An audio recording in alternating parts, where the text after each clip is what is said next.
Kung ikaw ang magiging presidente, anong unang gagawin mo? Pause muna lahat, inom tayo para kalmado ang desisyon. Sir, paano po ninyo matitiyak na hindi kayo magnanakaw? Wala akong kukunin. Kasi sanay na akong wala. Sir, kung papibiliin po kayo, pag-ibig o pera?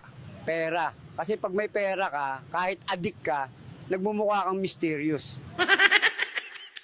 Sir, paano mo hinaharap ang inflation? Tinitigan ko lang ang presyo ng bigas, tapos ngumiti, sabay lakad palayo. Sir, paano po kayo nagtipid ngayong mahal ang bilihin? Di ako kumakain. Paano nyo po nilalampasan ang mga pagsubok sa buhay?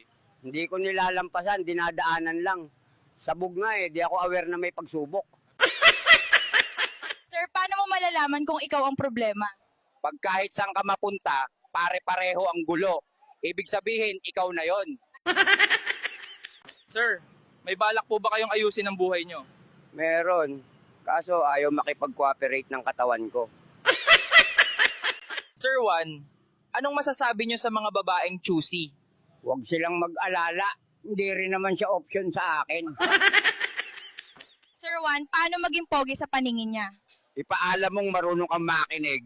Kahit di mo maintindihan, basta may eye contact. Kung may isang bagay po kayong gustong ibalik, ano po yon?